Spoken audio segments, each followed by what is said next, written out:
আসসালামু আলাইকুম ওয়া রাহমাতুল্লাহি ওয়া বারাকাতুহু। ইন্নাল হামদালিল্লাহ ওয়াসসালাতু ওয়াসসালামু আলা রাসূলিল্লাহ ওয়া আলা আলিহি ওয়া সাহবিহি আজমাইন। আল জামিয়াতুল ইসলামিয়া দারুল উলুম বাংলাদেশের উদ্যোগে আয়োজিত মিশকাত শর্ট কোর্সে সংযুক্ত দেশ বা প্রবাস থেকে সম্মানিত শিক্ষার্থীবৃন্দ সকলকে জানাই অন্তরের অন্তঃস্থল থেকে হৃদয় নিংড়ানো ভালোবাসা মিশ্রিত সশ্রদ্ধ সালাম ও মোবারকবাদ। প্রশংসায় মস্তক অবনত করছি বিশ্বজাহানের শাহানশাহ রাজা ধীরাজ আল্লাহ সুবহানাহু ওয়া তাআলার দরবারে, যিনি সলাতুল ইশার পরে কোরআনে কারীমের এই দর্সে আমাদেরকে অংশগ্রহণ করার সুযোগ করে দিয়েছেন, যুক্ত হবার সুযোগ করে দিয়েছেন। আলহামদুলিল্লাহ, শত সহস্র দুরূদ ও সালাম পেশ করছি নবী রাহমাত মুহাম্মদ মুস্তাফা আহমদ মুজতবা সাল্লাল্লাহু আলাইহি ওয়াসাল্লামের শানে। এখন তো প্রিয় শিক্ষার্থীবৃন্দ, আজ আমরা কুরআন মাজিদ ও তাসবিদের 12তম ক্লাসে আমাদের আলোচনার নির্ধারিত বিষয় কোরআনে কারীমের দ্বিতীয়তম সূরা সূরা বাকারার ৬৭ নম্বর আয়াত থেকে ৭৫ নম্বর আয়াত পর্যন্ত। আমরা শুরুতেই এই আয়াতে কারিমার তেলাওয়াত শুনে নেব। আয়াতে কারিমাগুলো তেলাওয়াত উপস্থাপন করছে আমাদের একান্ত প্রিয় শিক্ষার্থী মোহাম্মদ নাইম।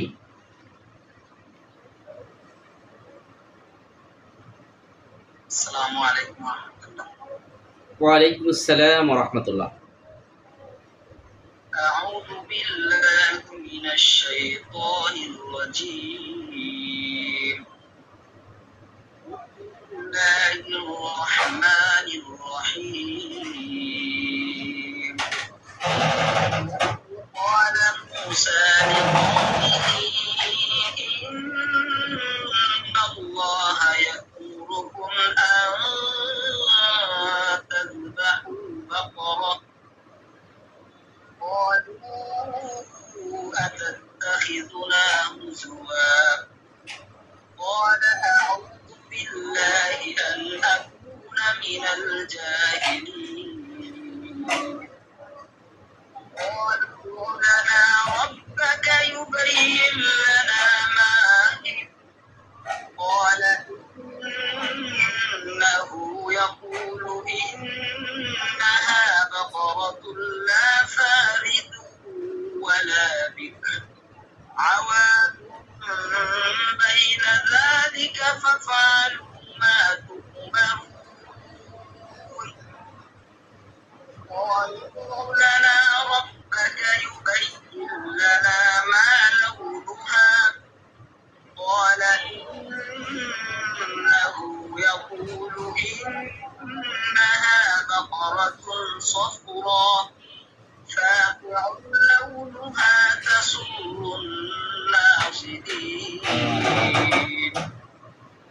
قالوا لنا ربك يبين لنا ما هي إن البقرة شابه علينا وإنا إن شاء الله لمهتدون قال إنه يقول إنها بقرة لا ذلول تثير الأرض ولا تسقي الحرث مسلمة لا شية فيها قالوا الآن جئت بالحق فذبحوها وما كادوا يفعلون وإذ قتلتم نفسا فادارأتم فيها والله مخرج ما كنتم تكتمون فاقتلوه ببعضها كذلك يحيي الله الموتى ويريكم آياته لعلكم تعقلون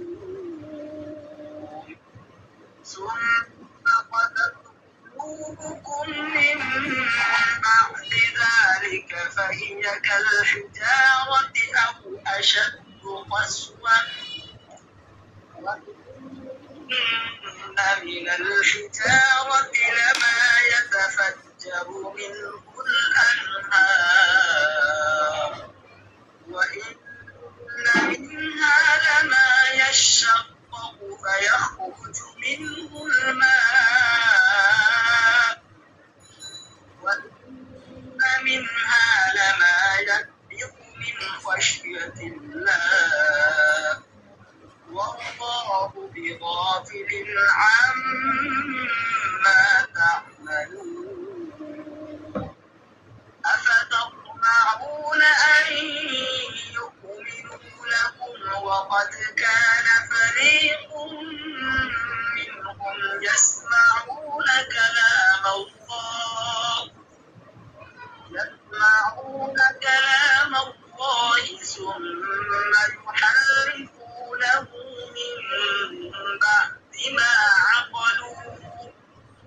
من بعد ما عقلوه وهم يعلمون صدق الله العظيم মাশাআল্লাহ মাশাআল্লাহ, অত্যন্ত চমৎকার হৃদয়স্পর্শী তেলাওয়াত আমরা শুনলাম আমাদের একান্ত প্রিয় শিক্ষার্থী হাফেজ মোহাম্মদ নাইমের কাছ থেকে। সম্মানিত শিক্ষার্থীবৃন্দ, আপনারা ইতিমধ্যে অবগত হয়েছেন আজ আমরা কথা বলবো পবিত্র কোরআনে কারিমের দ্বিতীয়তম সূরা বাকারার ৬৭ থেকে ৭৫ নম্বর আয়াত পর্যন্ত, অর্থাৎ মোট ৯টি আয়াতে কারিমা রয়েছে আজকের আলোচনার মধ্যে। এই ৯টি আয়াতে কারিমার মূল আলোচ্য বিষয়ের দিকে যদি আমরা খেয়াল করি তাহলে দেখব এখানে বনি ইসরাইলদের সেই গাভী কুরবানি করার ঘটনাটি সবিস্তারে আল্লাহ সুবহানাহু ওয়া তাআলা উদ্ধৃত করেছেন। বস্তুত সূরা বাকারার নাম বাকারা করা হয়েছে, গাভী রাখাই হয়েছে কোরআনে কারিমের সংশ্লিষ্ট এই ঘটনা থেকে, এবং ৬৭ নম্বর আয়াত থেকেই সূরা বাকারার নামকরণ করা হয়েছে বাকারা। সেহেতু এই জায়গাটি অনেক গুরুত্বপূর্ণ, যেহেতু সূরার মূল নামের সাথেই যুক্ত আছে। সূরা বাকারা নিয়ে আগেও আমরা কয়েকটি পৃথক দর্শে বিভিন্ন গুরুত্বপূর্ণ বিষয়ে আলোকপাত করার চেষ্টা করেছি। বস্তুত এই কোর্সে আপনারা যখন তাফসিরে জালালাইন পড়বেন তখন আরও ব্যাপকতার ভিত্তিতে আপনাদের সাথে আলোচনা হবে। আমরা প্রথম সেমিস্টারের এই ৬ মাসে কিছু মৌলিক জায়গা রেখেছি আলোচনা উপস্থাপন করার জন্য, যা আমাদের জীবনের সাথে জড়িত, যা আমাদের জন্য অপেক্ষাকৃত আগে জানাই বেশি জরুরি। আসুন আমরা আয়াতে কারিমাগুলোর মূল আলোচনায় চলে যাই। আমরা শুরুতেই চলে যাব সূরা বাকারার সেই ৬৭ নম্বর আয়াতে কারিমায়। আল্লাহ তাআলা বলছেন যে ওয়াইদ ক্বালা মূসা, আর যখন মূসা আলাইহিস সালাম বললেন লি কওমিহি, মানে তার নিজের গোত্রকে, নিজের কওমকে, ইন্নাল্লাহা ইয়া'মুরুকুম আন তাযবাহু বাকারা, নিশ্চয়ই আল্লাহ তাআলা তোমাদেরকে নির্দেশ দিয়েছেন একটা গাভী জবাহ করতে। আসুন, মূসা আলাইহিস সালাম, আল্লাহ তাআলা যে সকল নবী আলাইহিস সালামদের উপরে আসমানি কিতাব অবতীর্ণ করেছেন তাদেরকে বলা হয় রাসূল। নবী এবং রাসূলের মধ্যে পার্থক্য হলো, নবী আলাইহিস সালামগণ পূর্ববর্তী নবীর শরীয়তের অনুসরণ করতেন, আর রাসূল যারা ছিলেন তাদের জন্য পৃথক শরীয়ত ছিল। অন্যভাবে বললে তাদের উপরে কিতাব অবতীর্ণ হতো। সহজ ভাষায় বলতে গেলে যে সকল নবী আলাইহিস সালামদের উপরে আসমানি গ্রন্থ অবতীর্ণ হয়েছে তারা হলেন রাসূল। যাদের উপরে কোনো গ্রন্থ অবতীর্ণ হয়নি, বরং পূর্বের নবীর উপর অবতীর্ণ গ্রন্থের অনুসরণ যারা করতেন তাদেরকেই বলা হয় নবী। তা হযরত মুসা আলাইহিস সালাম আল্লাহ তাআলার সেই সকল রাসূলদের অন্তর্ভুক্ত যারা রাসূলদের মধ্যেও শ্রেষ্ঠ অন্যতম। যেমন মুসা আলাইহিস সালামকে বলা হয় বনি ইসরাইলের যে ৭০,০০০ নবী এসেছিলেন তাদের সর্দার বলা হয় মুসা আলাইহিস সালামকে। দ্বিতীয়ত মুসা আলাইহিস সালামের সাথে নবী করিম সাল্লাল্লাহু আলাইহি ওয়াসাল্লামের জীবনের সবথেকে বেশি মিল রয়েছে। আল্লাহ তাআলা যে ১,২৪,০০০-এর মতো নবী পাঠিয়েছেন পৃথিবীতে, এই ১,২৪,০০০ নবীর মধ্যে সবথেকে বেশি মিল নবী সাল্লাল্লাহু আলাইহি সাল্লামের সাথে ছিল মুসা আলাইহিস সালামের। কেমন? মুসা আলাইহিস সালাম ছোট অবস্থাতেই তার পিতাকে হারিয়েছিলেন। নবী সাল্লাল্লাহু আলাইহি ওয়াসাল্লামও জন্মের পূর্বে পিতাকে হারান। নবী সাল্লাল্লাহু আলাইহি সাল্লাম ছোট অবস্থায় লালিত পালিত হয়েছিলেন দুধ মাতা হালিমার কাছে। মুসা আলাইহিস সালাম ছোটবেলায় আসিয়ার কাছে শুরুতে গিয়েছিলেন, পরে যদিও তার মায়ের কাছে তিনি ফিরে এসেছিলেন। অর্থাৎ মায়ের ক্ষেত্রে একটা পরিবর্তন হয়েছে এবং তিনি মায়ের কাছে যখন ফিরে এসেছিলেন তখন স্বাভাবিক সমাজ তাকে মা হিসেবে চিনত না।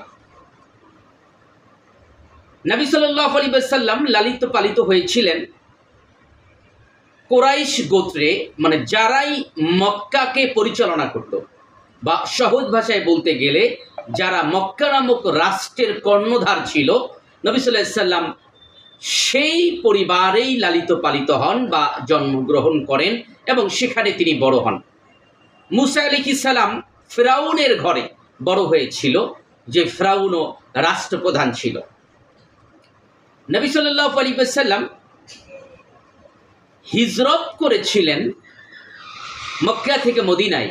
মুসা আলাইহিস সালামও মাদায়েনে হিজরত করেছিলেন। তা এরকম অনেকগুলো মিল পাওয়া যায়। আরেকটি গুরুত্বপূর্ণ মিল হচ্ছে মুসা আলাইহিস সালামের উপরে আসমানি গ্রন্থ অবতীর্ণ হয়, নবী সাল্লাল্লাহু আলাইহি ওয়াসাল্লামের উপরে আসমানি গ্রন্থ অবতীর্ণ হয়। নবী সাল্লাল্লাহু আলাইহি ওয়াসাল্লাম মেরাজের রজনীতে সরাসরি আল্লাহ তাআলার দাওয়াতে গিয়েছিলেন এবং আল্লাহ তাআলার সাথে নবীজির সরাসরি কথা হয়। আর মুসা আলাইহিস সালামকে বলা হয় কালিমুল্লাহ, তিনি আল্লাহ তাআলার সাথে তুর পাহাড়ে কথা বলতেন। মুসা আলাইহিস সালাম অনেকগুলো যুদ্ধের সেনাপতি ছিলেন। নবী সাল্লাল্লাহু আলাইহি ওয়াসাল্লাম ২৭টি যুদ্ধের সেনাপতির দায়িত্ব পালন করেছেন। এরকম অনেকগুলো মিল সম্মানিত এই দুইজন নবী আলাইহিস সালামের মধ্যে রয়েছে। আসুন আল্লাহ তাআলা সেই মুসা আলাইহিস সালামের কথা স্মরণ করিয়ে দিলেন এই আয়াতে। আল্লাহ তাআলা তার প্রিয় হাবিবকে জানিয়ে দিলেন যে ওয়াইজ ক্বালা, আর যখন বলেছিল মুসা আলাইহিস সালাম যখন বলেছিলেন লিকওমিহি, তার কওমকে। মুসা আলাইহিস সালামের কওম বলতে কি বোঝায়? মুসা আলাইহিস সালামের কওম বলতে বোঝায় ইয়াহুদীদেরকে। মুসা আলাইহিস সালামের কওম বলতে ইয়াহুদীদেরকে বোঝায়। ঈসা আলাইহিস সালামের কওম বলতে সাধারণত খ্রিস্টানদেরকে বোঝায়। তা লিকওমিহি মানে তিনি যখন তার কওমকে বলেছিলেন, অর্থাৎ তৎকালীন ইয়াহুদীদেরকে তিনি বলেছিলেন ইন্নাল্লাহা ইয়া'মুরুকুম, নিশ্চয়ই আল্লাহ তাআলা অর্ডার করেছেন, নির্দেশ দিয়েছেন। আপনারা আমর পড়েছেন মনে হয়, ইতিমধ্যে আমর শুরু হয়েছে কিনা আমি জানি না আরবি ব্যাকরণে। আমর এবং নাহি, আমর বলতে বোঝায় নির্দেশ করা, নাহি মানে নিষেধ করা। আমর বলতে বোঝায় নিজেকে বড় মনে করে কোনো বিষয়ের অর্ডার করা। তা আল্লাহ তাআলা বলছেন মুসা আলাইহিস সালামকে, আল্লাহ তাআলা এভাবেই বলেছিলেন যে তিনি তার কওমকে বললেন যে আল্লাহ নির্দেশ দিয়েছেন তোমাদেরকে। কি নির্দেশ দিয়েছেন? আন তাযবাহু বাকারা, তোমরা জবেহ করবে একটা গাভী, একটা গাভী তোমরা জবেহ করবে। আল্লাহ তাআলা এই নির্দেশ দিয়েছিলেন। বাকারা শব্দের অর্থ হচ্ছে গাভী। এখন মুসা আলাইহিস সালাম তার কওমকে, মানে তথাকথিত সেই ইহুদিদেরকে তিনি বললেন আল্লাহ তাআলা নির্দেশ দিয়েছেন একটা গাভীকে কুরবানি করতে। মূল ঘটনাটা কি ছিল? ঘটনাটি হচ্ছে আমিল নামে এক ব্যক্তি খুন হয়। খুন হবার পরে তার লাশকে ঝুলিয়ে রাখা হয় গোত্রের প্রধান ফটকের সামনে, মানে মেইন গেটে ঝুলিয়ে রাখা হয়। এখন এই গেটটি এমন ছিল যে গোত্রগুলো ইহুদিদের মধ্যে দুইটা গোত্র এই গেট অতিক্রম করতে হতো। এখন উভয় গোত্রই পরস্পরকে দোষারোপ করতে লাগলো যে এই আমিলকে হত্যা তোমরাই করেছ, কিন্তু সবাই অস্বীকার করছিল যে না, আমরা হত্যা করিনি বা এ ব্যাপারে আমরা কিছুই জানি না। মূল ঘটনাটি ছিল যে এই যে আমিল নামে যে ব্যক্তি, সেই ব্যক্তি এর একটি মাত্র কন্যা সন্তান ছিল, আর সে অগাধ সম্পদের মালিক ছিল। তার ভ্রাতুষ্পুত্র মানে ভাতিজা প্রস্তাব দিল এই চাচাতো বোনকে বিবাহ করার জন্য, কিন্তু চাচা সম্মতি জ্ঞাপন করলেন না, চাচা রাজি হলেন না। এক পর্যায়ে ভাতিজা চাচাকে হত্যা করে রাতের আধারে লোকচক্ষুর আড়ালে প্রধান দরজায়, গোত্রের প্রধান দরজায় মূল ফটকে ঝুলিয়ে রাখলো।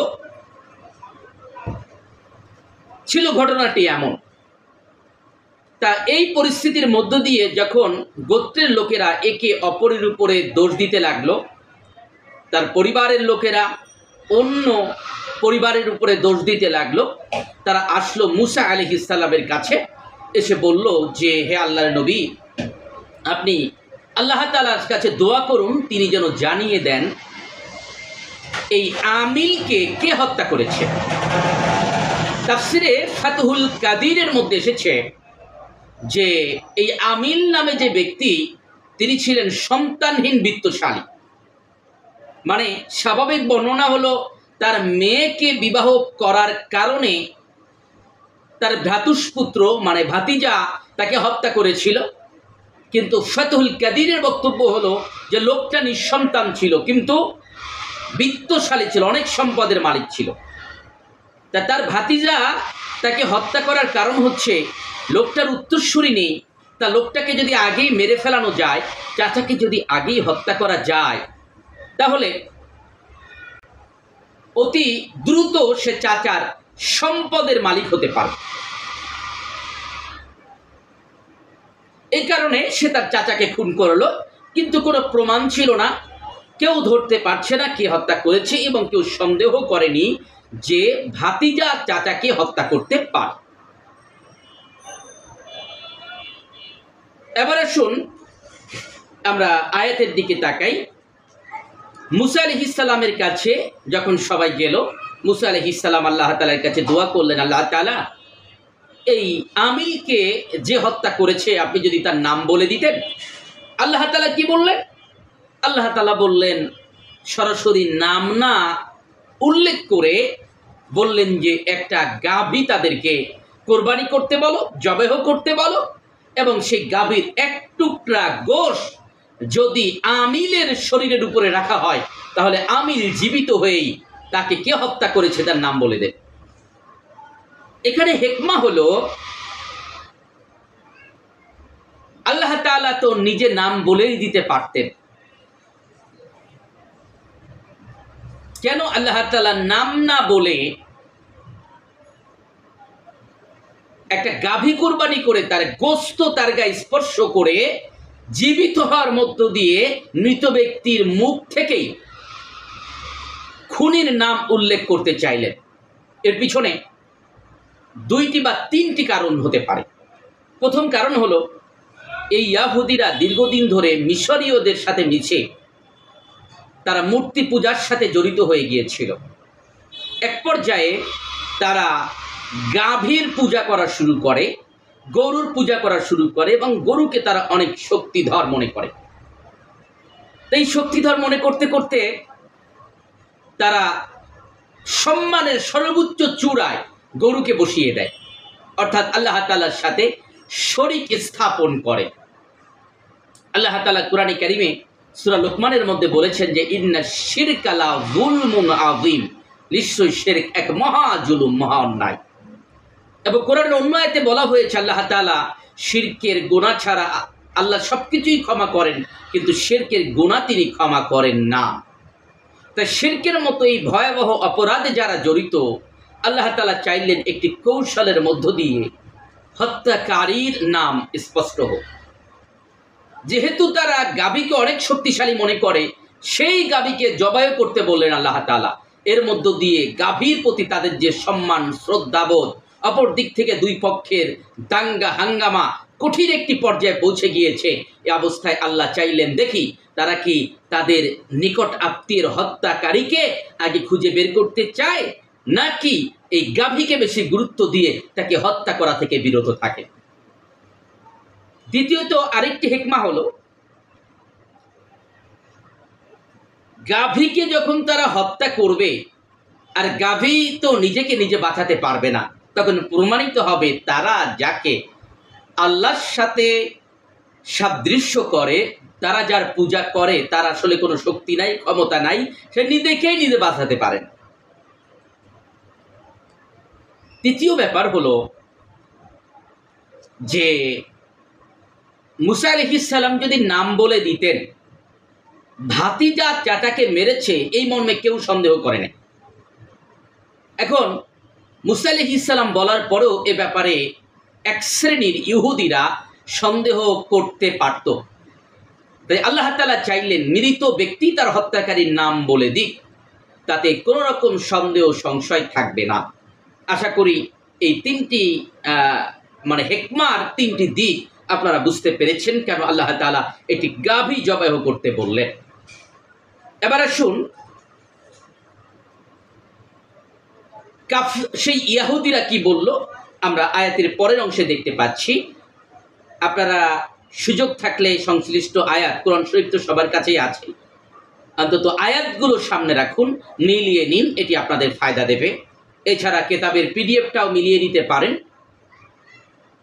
সেখানেও আয়াতগুলো লেখা আছে। এর থেকে বেশি ভালো হবে সরাসরি কোরআন শরীফ সামনে রাখলে। কালু, তারা বলল, ইহুদিরা বলল, আতাত্তাখিযুনা হুজুয়া, হে মুসা, তুমি কি আমাদের সাথে উপহাস করছো, আমাদের সাথে তামাশা করছো যে একটা গাভী জবাই করব, সেই গাভীর গোশত মৃত ব্যক্তির গায়ে স্পর্শ করব, মৃত ব্যক্তি কথা বলবে, গাভী আমাদের এত শ্রদ্ধার পাত্র, পাত্র বলবো না পাত্রী বলবো, তা গাভী আমাদের এত সম্মানের, সেই গাভীকে আমরা হত্যা করবে, কেমন কথা বলছো মুসা? তুমি কি আমাদের সাথে উপহাস করছো? হুজুয়া মানে হলো উপহাস। মুসা আলাইহিস সালাম জবাবে বললেন, ক্বালা, তিনি বললেন, আউযু বিল্লাহ, আমি আল্লাহ তাআলার কাছে আশ্রয় চাচ্ছি, আন আকুনা মিনাজ জাহিলিন, মূর্খদের অন্তর্ভুক্ত হওয়া থেকে, অজ্ঞদের অন্তর্ভুক্ত হওয়া থেকে আমি আল্লাহ তাআলার কাছে আশ্রয় চাচ্ছি। তার মানে আমি তোমাদেরকে এ কথা বলছি বানিয়ে নয়, উপহাস করার জন্য নয়, জেনে বুঝে আমি আল্লাহ তাআলার এই নিয়মটা, আল্লাহ তাআলার নির্দেশটা তোমাদেরকে জানাচ্ছি।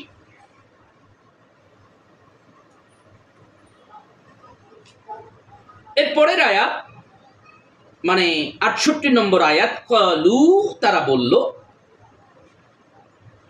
ক্বালু দুউ, তারা বলল যে হে মুসা, আপনি দোয়া করুন, লানা, আমাদের জন্য, রব্বুকা, আপনার রবের নিকট, ইউবাইন লানা মা হিয়া, তিনি যেন স্পষ্ট করে দেন সেই গাভীটা কি, কেমন ধরনের গাভী হবে, একটু যেন আল্লাহ তাআলা স্পষ্ট করে দেন আমাদেরকে। মুসা, আপনি সেই দোয়া করেন। ক্বালা, মুসা আলাইহিস সালাম বললেন, যখন তারা দোয়া করতে বলল, মুসা আলাইহিস সালাম আল্লাহ তাআলার কাছে দোয়া করলেন, আল্লাহ তাআলা জানিয়ে দিলেন। এখানে সহজে আল্লাহ তাআলা মূল ঘটনাকে সংক্ষিপ্ততার মধ্যে বর্ণনা দিচ্ছেন। ক্বালা, মুসা আলাইহিস সালাম আল্লাহ তাআলার কাছে জানার পরে বললেন যে ইন্নাহু ইয়াকুলু ইন্নাহা বাকারাতুন, নিশ্চয়ই আল্লাহ তাআলা বলেছেন যে তা হবে এমন একটা গাভী, লা ফারিদুন, যা বিরুদ্ধ নয়, ওয়ালা বিকুরুন, এবং তা বকরিও না, মানে হলো অল্প বয়স্ক না, বাচ্চাও না, যা বৃদ্ধ না, বাচ্চাও না। আওয়ানুন মানে এই দুইটার মাঝামাঝি, বাচ্চা গাভীও হবে না, বৃদ্ধ গাভীও হবে না, দুইটার মাঝামাঝি বয়স্ক একটা গাভী হবে। বাইনা জালিকা মানে দুইটার মাঝামাঝি। ফাফআলু মা তুমারুন, সুতরাং তোমরা তা করো যার নির্দেশ আল্লাহ তাআলা তোমাদেরকে দিয়েছেন। দেখেন মজার ব্যাপার, ইহুদিদের সমস্যা ছিল এরা বেশি প্রশ্ন করত।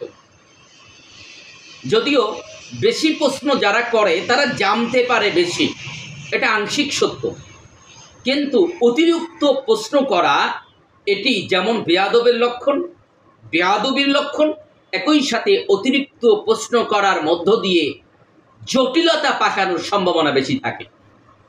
নবী সাল্লাল্লাহু আলাইহি সাল্লাম বলেছেন, ইয়াসসিরু ওয়ালা তুয়াসসিরু, সহজ করো কঠিন করো না। বাশশিরু ওয়ালা তুনাফিরু, সুসংবাদ দাও বীতশ্রদ্ধা করো না। বনী ইসরাইলরা যদি এই প্রশ্ন কোনো কিছুই না করে, যখনই আল্লাহ তাআলা বলেছেন যে একটা গাভী তাদেরকে কুরবানি করতে বলো, যে কোনো গাভী তারা যদি জবাই করত, তাহলেই তারা সেই গাভীর গোশতের স্পর্শে মৃত ব্যক্তিকে জীবিত করে তার মুখ দিয়ে হত্যাকারীর নাম শুনতে পেত। কিন্তু তারা বারংবার প্রশ্ন করছে, আল্লাহ তাআলা কৌশল করছেন, এবং অর্থাৎ আল্লাহ তাআলা আরো কঠিন করছেন তাদের জন্য।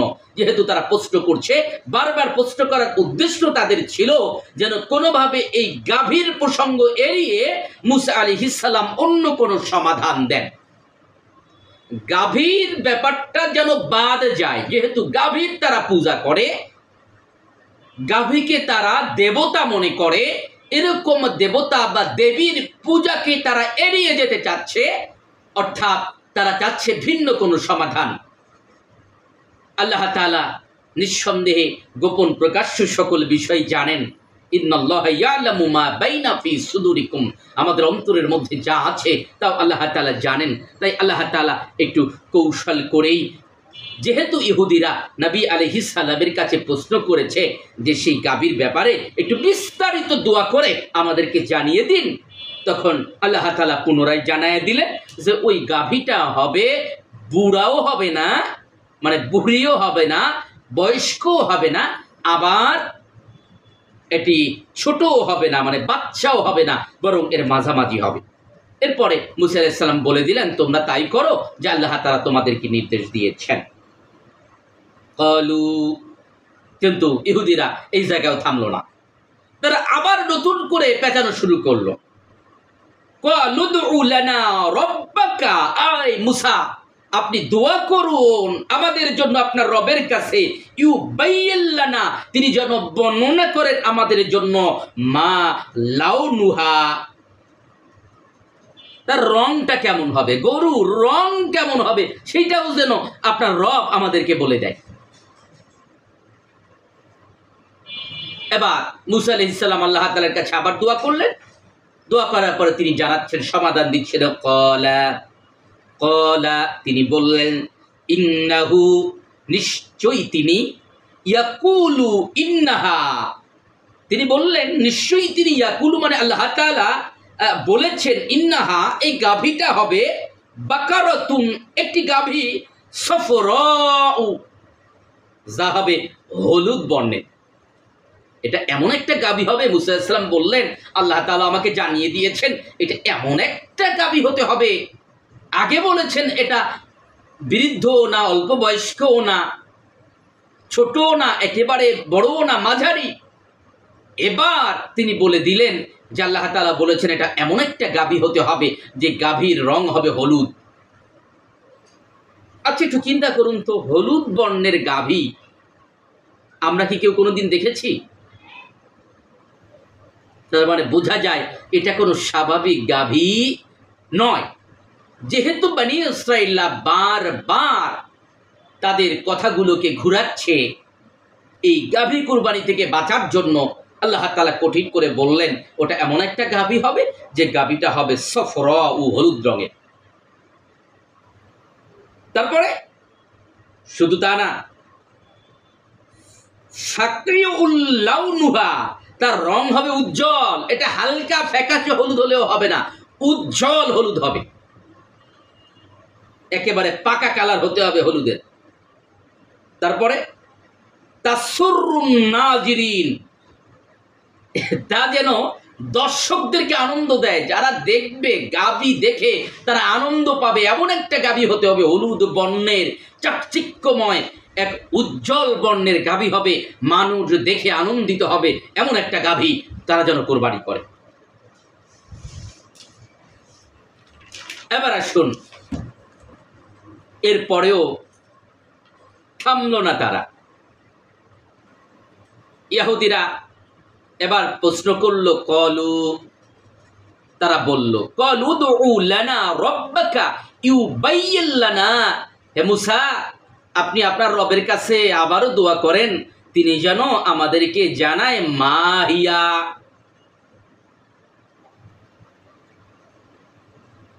আপনি দোয়া করেন যে সেটা কি, স্পষ্ট করে দেন তা কেমন। এই হলুদ বর্ণ বলার পরেও আবার প্রশ্ন করলো যে তা কেমন, তা যেন বলে দেয়। এবং শুধু তা না, তারা আরো বলল, ইন্নাল বাকারাতা তাশাবাহা আলাইনা, নিশ্চয়ই এই যে গাভীর বর্ণনাটা আমাদেরকে দেয়া হয়েছে এটা এখনো সন্দেহপূর্ণ হয়ে গেছে, মানে এখনো স্পষ্ট হয় নাই আমাদের কাছে, এটাও একটা সন্দেহর ব্যাপার যে হলুদ বর্ণের গাভী, এটাও ক্লিয়ার না। এরপরে তারা কি বলল,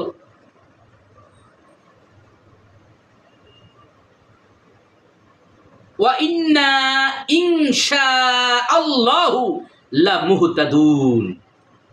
একটা চমৎকার কথা এই জায়গায় বলেছে, এতক্ষণ পর্যন্ত খারাপ বললেও এই জায়গাটা একটা ভালো কথা সে তারা বলছে। দেখবেন অনেক সময় জালেমরাও জুলুম করার ব্যাপারে ইনশাআল্লাহ শব্দের ব্যবহার করে, যে ইনশাআল্লাহ তাদেরকে শেষ করে ছাড়বো, কিন্তু করছে জুলুম, ইনশাআল্লাহ বলতে দ্বিধা করে না। আবু জেহেল একদিন কসম খেয়েছিল এভাবে যে আল্লাহর কসম, আমি মুহাম্মদ সাল্লাল্লাহু আলাইহি সাল্লামকে আগামীকাল মারবই, মানে আবু জেহেলও আল্লাহ তাআলার কসম খাইতো। বোঝা যায় আবু জেহেলের উত্তরসূরি যারা আজও আমাদের সমাজে আছে, তারাও মুখে ইনশাআল্লাহ বলতে পারে, আল্লাহর কসমও খাইতে পারে, কিন্তু বাস্তবতা তাদের মিলে যায় কাফেরদের সাথে। তা ইহুদিরা যখন বলল যে আশা করা যায় আল্লাহ যদি চান তাহলে আমরা সঠিক পথ পাবো, মানে আমরা একটা সঠিক দিশা পাবো, সেই যেমন একটা গাভী আমাদের কুরবানি করার দরকার, আমরা সে ব্যাপারে একটা সমাধান পাবো।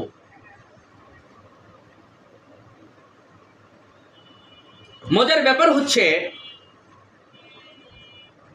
তাফসিরে তাবারির মধ্যে এসেছে, হযরত ইকরামা বলেছেন যে ইহুদিরা যদি এই ইনশাআল্লাহ কথাটা ব্যবহার না করত, তারা যদি আল্লাহ যদি চাহেন এই কথাটা না বলতো, তাহলে এরকম হলুদ বর্ণের গাভী তারা কোথাও খুঁজে পেত না। কিন্তু যেহেতু ইনশাআল্লাহ বলেছে, আল্লাহ যদি চাহেন, এই বলার কারণে আল্লাহ তাআলা এই বর্ণের একটা গাভী মিলিয়ে দিয়েছিলেন। এবার আসুন, ক্বালা, মূসা আলাইহিস সালাম বললেন, ইন্নাহু ইয়াকুলু ইন্নাহা, নিশ্চয়ই তিনি বলেছেন, মানে নিশ্চয়ই আল্লাহ তাআলা বলেছেন, ইন্নাহা বাকরাতুন, সেটা এমন একটা গাভী, লা জালুলুন, যা কখনো ব্যবহৃত হয় নাই। কিসে ব্যবহৃত হয় নাই? তুসিরুল আরদা, মানে জমিনে চড়ার জন্য, ভ্রমণ করার জন্য, মানে চাষাবাদ করার জন্য যে গাভীটাকে কখনো ব্যবহার করা হয় নাই। ওয়ালা তাসকিল হারস, এবং সেটা কোনো সেচে পানি দেওয়ার জন্য, কোনো ক্ষেতের সেচ দেওয়ার জন্য সেই গাভীটাকে ব্যবহার করা হয়নি। আল্লাহ তাআলা আরো একটা শব্দ ব্যবহার করলেন, মুসাল্লামাতুন, মানে হলো সুস্থ, লা শিয়াতা ফিহা, যার মধ্যে কোনো রকম খুঁত নাই। কোনো খুঁতি পাওয়া যাবে না যে গাভীর মধ্যে, যার চাষাবাদেও ব্যবহার করা হয় না। অনেকগুলো শর্ত এবার আরোপ হয়ে গেল। তারপরে কলু, তারা বলল, কলুল আনা জিতা বিল হক, তারা বলল যে হ্যাঁ হ্যাঁ হ্যাঁ, এবার তুমি সত্য নিয়ে এসেছো, এবার যা বলছো এইবার একটা চূড়ান্ত কথা বলছো, আমরা বুঝতে পারছি যে কেমন গাভী হওয়া দরকার। ফাযাবাহুহা ওয়ামা কাদু ইয়াফআলুন, অতঃপর তারা এরকম একটা গাভী জবেহ করলো, অথচ কি হলো, অথচ তাদের জবেহ করার আগ্রহ ছিল না, তাদের কোনো আগ্রহ ছিল না। কিন্তু এক পর্যায়ে বারবার শর্ত দিতে দিতে এক পর্যায়ে তখন সর্বোচ্চ চূড়ান্ত একটা পর্যায়ে এসে গেল, তখন তারা এরকম একটা গাভী জবেহ করলো। আমরা ভিন্ন বর্ণনায় দেখেছি যে এই যে গাভী, হলুদ বর্ণের গাভী, এটা মিলাতে পারছে না কোনোভাবেই পারে না। অবশেষে মিলল এক ইয়াতিম বালকের কাছে, তার একটা গাভী ছিল, এই জাতীয় যত কন্ডিশন আছে তার সাথে মিলে গেছিল। কিন্তু বালকের কাছে যখন তারা গাভীটা কিনতে গিয়েছে, বালক তো দিতে রাজি, কিন্তু বালককে জিব্রাইল আলাইহিস সালাম জানিয়ে দিলেন যে খবরদার, তুমি এই গাভীটাকে বিক্রি করবে না যতক্ষণ পর্যন্ত গাভীর চামড়ার মধ্যে যত পরিমাণ স্বর্ণ অলংকার ধরে এত পরিমাণ স্বর্ণ তোমাকে না দেব। মানে এখানে আরেকটি হিকমা আল্লাহ তাআলা করলেন, ইহুদিরা এই যে গরিমসি করলো, তাই তাদের কাছ থেকে, এই কৃপণ গোত্রের কাছ থেকে আল্লাহ তাআলা কিছু সম্পদ ওই ইয়াতিম বালককে দিয়ে দিলেন। তারা সে শর্ত মেনেই গাভীটাকে ক্রয় করলো, ক্রয় করার পরে তা জবেহ করলো, এবং আল্লাহ তাআলা বলছেন তারা এ ব্যাপারে গরিমসি করেছিল। এবার আসুন পরের আয়াতে, অর্থাৎ ৭২ নম্বর আয়াত, এখানে আল্লাহ তাআলা স্পষ্ট করে দিচ্ছেন ওই যে ব্যক্তিকে হত্যা করা হয়েছিল সেই প্রসঙ্গটা এবার আর একটু ক্লিয়ার করে আল্লাহ আনলেন। আল্লাহ তাআলা বললেন, ওয়া ইজ কাতালতুম নাফসান, আর যখন তোমরা হত্যা করেছিলে একটা প্রাণীকে, মানে একজন মানুষকে, ফাদারাতুম ফিহা, অতঃপর তোমরা একে অপরের উপরে দোষারোপ করেছিলে তার ব্যাপারে। যখন তোমরা একজন মানুষকে হত্যা করে একে অপরের উপরে দোষারোপ করেছিলে, আল্লাহু মুখরিজুম মা কুনতুম তাকতুমুন, অথচ আল্লাহ তাআলা প্রকাশকারী, মুখরিজ, মাখরাজ মানে কি উচ্চারণের স্থান, আর মুখরিজ মানে প্রকাশকারী, যিনি প্রকাশ করেন তাকে বলা হয় মুখরিজ। তো আল্লাহু মুখরিজুম মা কুনতুম তাকতুমুন, আর আল্লাহ বের করে দিলেন তোমরা যা গোপন করেছিলে, তোমরা যা গোপন করেছিলে আল্লাহ তাআলা তা বের করে দিলেন। মানে আগের যে ঘটনাটি গেল, ঘটনার পরে আল্লাহ তাআলা স্পষ্ট করে দিলেন যে তোমরা যাকে হত্যা করেছিলে, সেই হত্যা করার পরে তোমরা একজন আরেকজনের উপরে দোষ চাপালে, দোষ চাপানোর পরে আল্লাহ তাআলা তোমাদের সেই গোপন বিষয়টা প্রকাশ করে দিলেন। কিভাবে? যখন ওই জবহীকৃত গাভীটার একটা গোশের অংশ মৃত ব্যক্তির শরীরে লাগানো হলো, তৎক্ষণাৎ মৃত ব্যক্তি জীবিত হয়ে বলে দিল যে আমাকে হত্যা করেছে আমার ভাতিজা, আমার সম্পদের লোভে, কিংবা ভিন্ন বর্ণনা মতে আমার মেয়েকে বিবাহ করতে চেয়েছিল, আমি রাজি না হওয়ার কারণে আমার ভাতিজাই আমাকে হত্যা করেছে। এই কথা বলার পরে লোকটা আবারও মরে গেল, মানে প্রাণ হারালো। আল্লাহ তাআলা বললেন, আমি এভাবে স্পষ্ট করে দিলাম, তোমাদের গোপন বিষয়গুলোকে প্রকাশ্য করে দিলাম। এবং আল্লাহ তাআলা এখানে সে বিষয়টি আরো একটু স্পষ্ট করে বললেন, ঘটনাটা কেমন ছিল। ফাকুলনা, অতঃপর আমি বললাম যে কুলনাযরিবুহু বিবাদিহা, তোমরা তাকে আঘাত করো এই গোশতের একটা অংশ দিয়ে। কাযালিকা ইউহিল্লাহু মাউতা, আল্লাহ তাআলা এভাবে মৃতদেরকে জীবিত করেন। ইউরিকুম আয়াতিহি, এবং তিনি দেখান তার নিদর্শন সমূহ। লাআল্লাকুম তাকিলুন, যাতে যাদের আকল আছে, যাদের বুঝ আছে, তারা আশা করা যায় তোমরা এর মধ্য দিয়ে বুঝতে পারবে। এই জায়গাটায় একটি শিক্ষার ব্যাপার হলো, আল্লাহ তাআলা এই যে একটি গোশতের স্পর্শের মধ্য দিয়ে একজন মৃত মানুষকে জীবিত করিয়ে দেখালেন, এর মধ্য দিয়ে আল্লাহ তাআলা অবিশ্বাসীদেরকে বুঝিয়ে দিতে চাইলেন, তোমরা মনে করতে পারো মানুষ মারা যাওয়ার পরে আল্লাহ তাকে কিভাবে জীবিত করবেন। এই তো একটা গোশের টুকরার স্পর্শে যদি মানুষ জীবিত হয়ে যেতে পারে, তাহলে আল্লাহ তাআলা মানুষকে এভাবেই জীবিত করে থাকেন।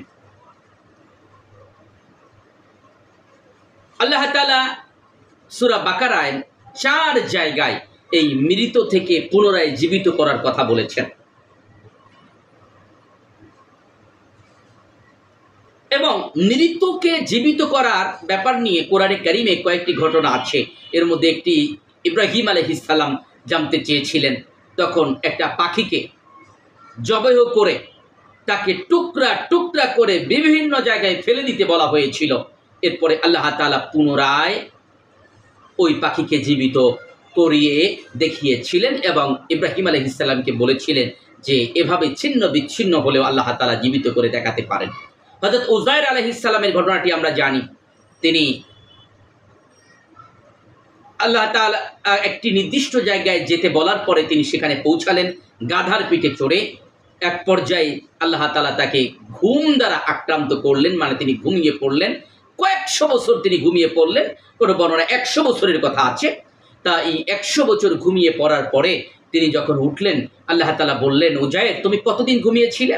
তিনি বললেন, আল্লাহ তাআলা এই তো একটু কিছু সময় হয়তো বা ঘুমিয়েছিলাম। আল্লাহ তাআলা বললেন যে তুমি তোমার গাধার দিকে নজর করো। তাকিয়ে দেখা গেল গাধার মানে হাড়েরও উচ্ছিষ্ট আছে, মানে একেবারে মাটির সাথে মিশে যাওয়ার মতো অবস্থা। আল্লাহ তাআলা তখন বললেন তুমি 100 বছর ঘুমিয়েছিলে। এবার আল্লাহ পুনরায় উযাইর আলাইহিস সালামকে বললেন হাড়গুলোকে একত্রিত করো। এরপরে সেই গাধাকে আল্লাহ পুনরায় জীবিত করে দেখিয়েছিলেন। আল্লাহ তাআলা এই ঘটনার মধ্য দিয়ে একটি বার্তা দিলেন, আল্লাহ চাইলে এই মৃত ব্যক্তিকে আবার জীবিত করতে পারে। এরপরে আসুন, আল্লাহ তাআলা বলছেন যে এই ঘটনার মধ্যে যাদের বিবেক আছে তাদের মধ্যে শিক্ষা আছে, তাদের বোঝার কথা, যাদের বোধ আছে তারা বুঝতে পারবে যে এর মধ্যে একটা বিশেষ হিকমা আছে।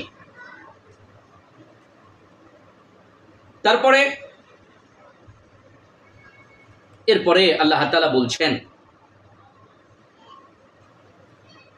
সুম্মা কাসাত কুলুবুকুম, অতঃপর কঠিন হয়ে গেল তাদের অন্তর সমূহ, মিন বাদি যালিকা, এরপরও তাদের অন্তর কঠিন হয়ে গেল।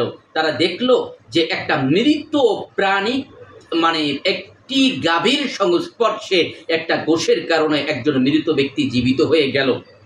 এমনকি তারা এটাও দেখলো যে গাভী নিজেকে বাঁচাতে পারলো না, যে গাভীর পূজা তারা করত। এরপরেও তাদের হৃদয় কঠিন হয়ে গেল, মানে তারা যথার্থভাবে ঈমান আনলো না। এই ঘটনা দেখার পরে ফাহিয়া, ফলে তা কাল হেজারা, এজন্য পাথরের মতো হয়ে গেল তাদের অন্তর। পাথর যেমন গলে না, তাদের অন্তর সেভাবে বিগলিত হলো না।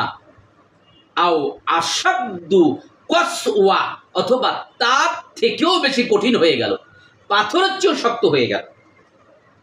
কেন পাথরের চেয়েও বেশি শক্ত হয়ে গেল? কারণ পাথরও কখনো কখনো গলে। আল্লাহ তাআলা সে কথাটি এই পরের অংশে বলছেন, অর্থাৎ আমরা আলোচনা করছি 74 নম্বর আয়াত। আল্লাহ তাআলা বলছেন, ওয়া ইন্না মিনাল হিজারতি লামা ইয়াতাফাজ্জারু মিনহুল আনহার, নিশ্চয়ই পাথরের মধ্যে এমন পাথর আছে, অবশ্যই যা ইয়াতাফাজ্জারু, উৎসারিত হয়, মিনহুল আনহার, যা দিয়ে ঝর্ণা উৎসারিত হয়, যা থেকে ঝর্ণা প্রবাহিত হয়, এমন পাথরও তো আছে। আবার ওয়া ইন্না মিনহা লামা ইয়াশাক্কাকু ফায়াখরুজু মিনহুল মা, আবার এমন পাথরও আছে যা চূর্ণ বিচূর্ণ হয়ে যায়, ফলে তা থেকে পানি বের হয়। কয়েক রকম পাথরের আলোচনা আল্লাহ তাআলা এখানে করেছেন। 3 রকম পাথরের, তার মধ্যে একরকম আমরা পেলাম যে এমন পাথর আছে যা থেকে পানি প্রবাহিত হয়, আবার এমন পাথরও আছে যা চূর্ণ বিচূর্ণ হয়ে যায় এবং তা থেকে পানি বের হয়। আল্লাহ তাআলা পরের অংশে বলছেন যে ওয়া ইন্না মিনহা লামা ইয়াহবিতু মিন খশিয়াতিল্লাহ, আর এমন পাথরও আছে যা পড়ে যায় আল্লাহর ভয়ে। আল্লাহর ভয়ে কেঁপে ওঠে, এক পাথর আর এক জায়গায় সরে যায়, পাথর পড়ে যায়। এরকম পাথরও আছে, আল্লাহর ভয়ে প্রকম্পিত হয় এমন পাথরও রয়েছে। একটু আগে আমরা বললাম ইয়াশাক্কাকু, এই শাক্কাক মানে হলো চূর্ণ বিচূর্ণ হয়ে যাওয়া বা খোলা। মুকাশশাফাতুল কুলুব নামে ইমাম গাজ্জালী রহমাতুল্লাহ আলাইহির একটা কিতাব আছে যার নাম হলো কলব খোলার যন্ত্র। মুকাশশাফা মানে হচ্ছে চাবি। মুকাশশাফা এটা মিফতাহুনের একটি প্রতিশব্দ, চাবি। মুকাশশাফাতুল কুলুব কলব খোলার যন্ত্র, কলব খোলার চাবি। আর মানে এখানে আল্লাহ তাআলা বলছেন যে যে পাথর মানে খুলে যায়, অর্থাৎ চূর্ণ বিচূর্ণ হয়ে যায়, এমন পাথর আছে। আবার এমন পাথর আছে যা আল্লাহর ভয়ে প্রকম্পিত হয়। ওয়ামাল্লাহু বিগাফিলিন আম্মা তাকিলুন, আর আল্লাহ তাআলা তাদের ব্যাপারে উদাসীন।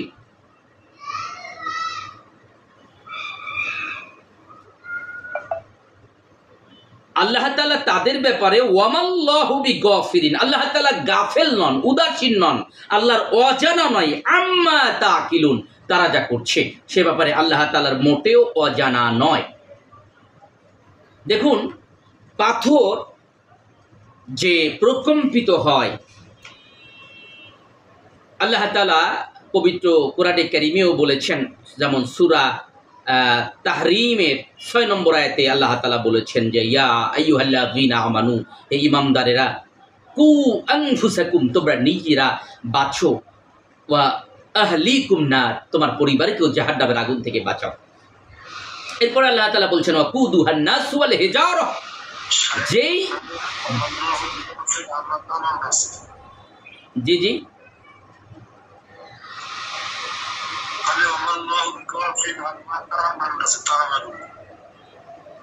হ্যাঁ, তোমরা যা করো সে ব্যাপারে আল্লাহ তাআলা ওয়াকিফাল। তামালুন মানে হলো তোমরা যা আমল করো, তোমরা যা করো।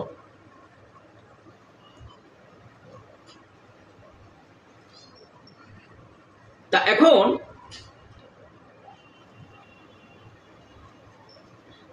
এই যে পাথরের যে ব্যাপারটি বললাম, যে পাথরকে আল্লাহ তাআলা মানুষ এবং পাথরকে জাহান্নামের জ্বালানি বানাবেন।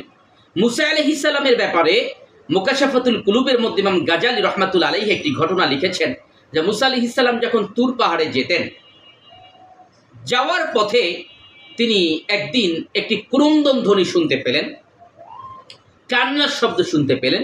পরক্ষণে খুঁজে দেখলেন যে একটি পাথর ক্রন্দন করছে। পাথরের কাছে গিয়ে বললেন, পাথর তুমি কান্না করছো কেন? পাথর বলল, গো আল্লাহর নবী মুসা, আমি যখনই শুনেছি ওয়াকুদুহান নাস ওয়াল হিজারা, জাহান্নামের ইন্ধন হবে মানুষ এবং পাথর, তখন থেকেই আমি আল্লাহ তাআলার ভয়ে ক্রন্দন করছি। আপনি তো আল্লাহ তাআলার সাথে সাক্ষাতে যাবেন, আল্লাহ তাআলার কাছে একটু আরজি পেশ করবেন, আল্লাহ তাআলা যেন আমাকে জাহান্নাম থেকে নিষ্কৃতি দান করেন। মুসা আলাইহিস সালাম পাথরকে বললেন, ঠিক আছে পাথর, যাও, আমি আল্লাহ তাআলার কাছে এই বিষয়টি বলবো। পাথর মুসা আলাইহিস সালাম আল্লাহ তাআলার কাছে কথা বলার সময় এই পাথরের ব্যাপারটিও বললেন এবং যাওয়ার সময় পাথরকে সুসংবাদ দিলেন, পাথর, আল্লাহ তাআলা বলেছেন তোমাকে জাহান্নামের আগুনে পোড়ানো হবে না। কিছুদিন পরে মুসা আলাইহিস সালাম পুনরায় যখন একই পথ দিয়ে যাচ্ছেন, তিনি শুনতে পেলেন পাথরটি আগের চেয়েও বেশি ক্রন্দন করছে। পাথরকে গিয়ে তিনি বললেন, এ পাথর, তুমি আবার কান্না করছো কেন? তুমি যা চেয়েছিলে আল্লাহ তাআলা তো তা পূর্ণ করেছেন। পাথর তখন বলল, হে আল্লাহর নবী মুসা, আমি আগের বারে ক্রন্দন করেছিলাম এই কারণে যে আমি যেন জাহান্নামের আগুন থেকে বাঁচতে পারি, কিন্তু আমি ক্রন্দন করার ফলে যখন জাহান্নামের আগুন থেকে আমি বেঁচে গেলাম, এই সুসংবাদ আমি পেলাম, তখন আমি ভাবলাম যে ক্রন্দনের কারণে বেঁচে যাওয়ার অর্থ হলো আল্লাহ তাআলা কান্নাকে অনেক বেশি পছন্দ করেন। তাই তো আমি এখন কান্না করছি এই কারণে যেন আমি আল্লাহ তাআলার প্রিয় হতে পারি। সুবহানাল্লাহ। এমন একটি ঘটনা ইমাম গাজ্জালি রহমাতুল্লাহ আলাইহি তার মুকাশশাফাতুল কুলুবের মধ্যে বর্ণনা করেছেন। আমরা মুসলিম শরীফের 2277 নম্বর হাদিসে একটি বর্ণনা পাই, যেখানে নবী সাল্লাল্লাহু আলাইহি সাল্লাম বলেছেন যে আমি নবুয়াত মানে প্রকাশ্য নবুয়াত লাভ করার আগে হেরা পর্বতের গুহায় ওহী লাভ করার আগেও মক্কায় এমন পাথরকে চিনি যে পাথর আমি নবুয়াত লাভ করার আগেও আমাকে সালাম দিত। এমন পাথরকে আমি চিনি। এটি মুসলিম শরীফের বর্ণনা, সহিহ হাদিস। তার মানে পাথর কথা বলা, পাথর সালাম দেওয়া, পাথর ক্রন্দন করা, এগুলো কুরআন হাদিস দ্বারা প্রমাণিত। তায়েফের ময়দানে আপনাদের কারো যাওয়ার সুযোগ হয়েছে কিনা আমি জানি না। তায়েফ মোটামুটি মক্কা থেকে মানে ভূপৃষ্ঠ থেকে প্রায় 6000 ফিট উঁচু এবং মক্কা থেকে প্রায় 100 কিলোমিটার দূরত্বে হচ্ছে তায়েফের মূল শহরটি। তা এখানে গেলে কথিত এক বুড়ির বাড়ির ধ্বংসাবশেষ দেখতে পাওয়া যায়। বলা হয়ে থাকে যে এই বুড়ি নবী সাল্লাল্লাহু আলাইহি ওয়াসাল্লামের রাস্তায় কাটা পুঁততো, মানে তিনি যখন তায়েফে অবস্থান করেছিলেন সে সময় কাটা পুঁতে রাখতো, এমনটি বলা হয়ে থাকে। তার কাছে হযরত আল-কাস রাদিয়াল্লাহু তাআলা আনহুর স্মৃতি বিজড়িত একটা মসজিদ আছে, যেখানে আঙ্গুর বাগানে নবী সাল্লাল্লাহু আলাইহি ওয়াসাল্লামকে সে আশ্রয় দিয়ে নবী সাল্লাল্লাহু আলাইহি ওয়াসাল্লামের খেদমত করেছিলেন এবং পরবর্তীতে তিনি ইসলাম গ্রহণ করেছিলেন। তা এছাড়াও এটি মোটামুটি তায়েফ থেকে বের হওয়ার যে প্রবেশদ্বার সেই জায়গার কথা বলছি। তায়েফে হযরত আব্দুল্লাহ ইবনে আব্বাস রাদিয়াল্লাহু তাআলা আনহুর স্মৃতি বিজড়িত একটা মসজিদ আছে, যেখানে তিনি দর্স দিতেন। তা এই তায়েফে বুড়ির বাড়ি হিসেবে কথিত যে জায়গা এবং যে গোত্রপতিরা নবী সাল্লাল্লাহু আলাইহি ওয়াসাল্লামের সাথে দুর্ব্যবহার করেছিল, খারাপ আচরণ করেছিল, তাদের বাড়িঘর যেখানে আছে বলে বলা হয়। তার পাশে আবার একটা মসজিদ আছে, মসজিদে আলী, মানে হযরত আলী রাদিয়াল্লাহু তাআলা আনহু এই মসজিদে নাকি ইবাদত করতেন। ছোট্ট একটা মসজিদ দেখতে পাওয়া যায় রাস্তার এপারে একটা ওপারে একটা, দুটো আলাদা আলাদা নাম, একটা রাসূল ইসলামের নামে, একটা হযরত আলী রাদিয়াল্লাহু তাআলা আনহুর নামে। তো এখন যাওয়ার পথে ডান হাতে দেখা যায় পাহাড়ের উপরে উঁচু চূড়ায় একটা প্রকাণ্ড পাথর পড়ে যাবে ভাব, নিচে ছোট্ট ছোট্ট দুইটা পাথর দিয়ে বেঁধে আছে, দেখতে অনেকটা এরকম। তা এ ব্যাপারে কথিত আছে, আমি এর কোনো রেফারেন্স পাইনি, যে হতে পারে যে নবী সাল্লাল্লাহু আলাইহি ওয়াসাল্লামের উপরে যখন নির্যাতন করা হলো তখন এই পাথরগুলোকে চাপা দেওয়ার জন্য ফেরেশতারা প্রস্তুত ছিল। যেহেতু নবী সাল্লাল্লাহু আলাইহি ওয়াসাল্লাম সায় দেন নাই, তাই পাথর ওই জায়গায় রয়ে গিয়েছে। অথবা কেউ কেউ বলেছেন ব্যাপারটা এরকমও হতে পারে, কাফেররা যখন অর্থাৎ তায়েফবাসী যখন নবী সাল্লাল্লাহু আলাইহি ওয়াসাল্লামকে পাথর মেরে হত্যা করতে চেয়েছিল, তখন আল্লাহ তাআলার নির্দেশ ওই পাথর ওই জায়গায় দাঁড়িয়ে যায়, যে কারণে দেখতে মনে হবে এখনই পাথরটা পড়ে যাবে, কিন্তু 1450 বছর ধরে ওই পাথরটি জায়গায় রয়েছে, সে তার জায়গা পরিবর্তন করেনি। কাব্যে মুহাম্মদ সাল্লাল্লাহু আলাইহি ওয়াসাল্লাম নামে আমার লেখা একটা বই আছে, নবী সাল্লাল্লাহু আলাইহি ওয়াসাল্লামের জীবনীর উপরে 700 লাইনের মতো কবিতায় 32টা অনুচ্ছেদ আছে। এখানে নবী সাল্লাল্লাহু আলাইহি ওয়াসাল্লামের জীবনীর টপ টু বটম এই 700 লাইনের কবিতায় স্পষ্ট করার চেষ্টা করা হয়েছে। একেবারেই নবীজির জন্মের পূর্ব থেকে শুরু করে কিয়ামত পর্যন্ত, নবী সাল্লাল্লাহু আলাইহি ওয়াসাল্লামের কিয়ামতের ময়দানের ভূমিকা পর্যন্ত এটা কাব্যিকভাবে উপস্থাপন করা হয়েছে। তা এখানে আমি এরকম কিছু দুর্লভ ছবি ব্যবহার করেছি, একই সাথে কাহিনী কিছু তথ্যপাত্র ব্যবহার করেছি, সেখানে এই ছবিটাও ব্যবহার করা আছে। আপনারা গুগলেও সার্চ করে দেখতে পারবেন, হয়তো রেয়ার হবে ছবিটা, তারপরও পেয়ে যেতে পারেন ইনশাআল্লাহ। এখন যে বিষয়টি বলছিলাম, যে এই যে পাথর, এটাও যে আল্লাহ তাআলা নির্দেশনা মানে কান্না করে, আল্লাহ তাআলা সে কথাটি বললেন যে এমন পাথর আছে যে আল্লাহর ভয় কাঁপে। এরপর আল্লাহ তাআলা বলেন ওয়ামাল্লাহু, আর নন আল্লাহ, বিগাফিলিন, উদাসীন, আম্মা, যার সম্পর্কে তামালুন, তোমরা করো, মানে তোমরা যা করো তার সম্পর্কে আল্লাহ তাআলা উদাসীন নন। তামালুন এর মূল শব্দটা হচ্ছে আমল। আমল মানে কাজ, মানে তোমরা যা করো বা তোমরা যে কাজ করো তার সম্পর্কে আল্লাহ তাআলা উদাসীন নন, গাফেল নন, মানে আল্লাহ সব কিছুই জানেন। তোমাদের হৃদয় যে কঠোর হয়ে গিয়েছে, পাথরের থেকেও কঠিন হয়ে গিয়েছে, তোমাদের অন্তঃকরণ যে গলবে না, অথচ পাথরের তো বৈশিষ্ট্য আছে, পাথর দিয়ে পানি ঝরে, পাথর চূর্ণ বিচ্ছিন্ন হয়ে যায়, তা থেকে পানি ঝরে, পাথর আল্লাহর আমি আল্লাহ তাআলার ভয়ে প্রকম্পিত হয়, তোমাদের অন্তর তো আমি আল্লাহর ভয়ে প্রকম্পিত হয় না। আল্লাহ তাআলা এই বিষয়টি জানেন। এবার আসুন আমরা সর্বশেষ আয়াতে চলে যাই। আল্লাহ তাআলা এরপরে বলছেন, আল্লাহ তাআলা বলছেন আফাতাতমাউনা আইয়ুমিনু লাকুম ওয়া ক্বাদ কানা ফারীকুম মিনহুম। আল্লাহ তাআলা বলছেন, তোমরা আশা করছো কি, আফাতাত মাউনা, তোমরা আশা করছো কি, আইয়ুমিনু, যে তারা ঈমান আনবে, লাকুম, তোমাদের প্রতি, ওয়া ক্বাদ কানা ফারীকুম মিনহুম, অথচ অবশ্যই তাদের একটি দল ছিল তাদের মধ্য হতে, ইয়াসমাউনা কালামাল্লাহি, তারা আল্লাহ তাআলার কালাম শুনতো, আল্লাহর বাণী শুনতো, সুম্মা ইউহাররিফুনাহু, অতঃপর তারা তাকে বিকৃত করে ছাড়তো, মিন বাদি মা আকালুহু ওয়া হুম ইয়ামালুন, তা বুঝে নিয়েছে অথচ তারা তা জানে না। মানে তোমরা কি আশা করছো তারা তোমাদের প্রতি ঈমান আনবে, অথচ তাদের একটি দল ছিল যারা আল্লাহর বাণী শুনতো, অতঃপর তা বুঝে নেওয়ার পর জেনে বুঝে তা তারা বিকৃত করত।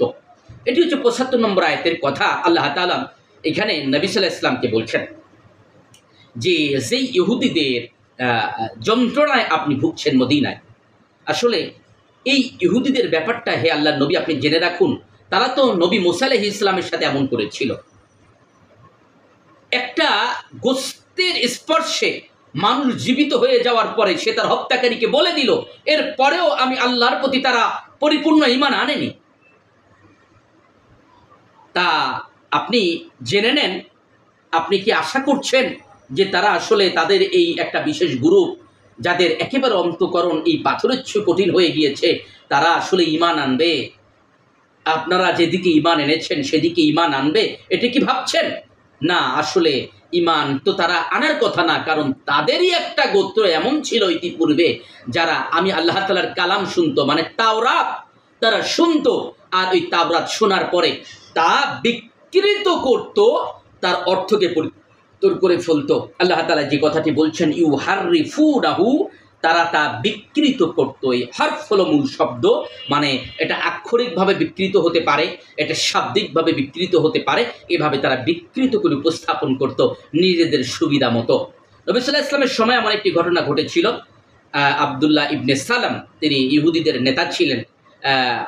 যখন ইহুদিরা শর্ত ভঙ্গ করলো, বিপর্যয় সৃষ্টি করলো, তখন নবী সাল্লাল্লাহু আলাইহি ওয়াসাল্লাম বলেছিলেন যে আসলে তাওরাতে যে বিধান আছে সেই বিধানেই তোমাদের বিচার হবে। তখন আব্দুল্লাহ ইবনে সালাম তিনি বললেন যে তাওরাত নিয়ে আসো, দেখি তাওরাতে কি আছে। এর মধ্যে ইহুদিরা তাওরাত নিয়ে আসলো, নিয়ে আসার পরে যেখানে এই বিশৃঙ্খলার শাস্তি হত্যা বলা আছে সেই জায়গাটা তারা ঢেকে রেখে বাকি অংশ দেখানোর চেষ্টা করলো।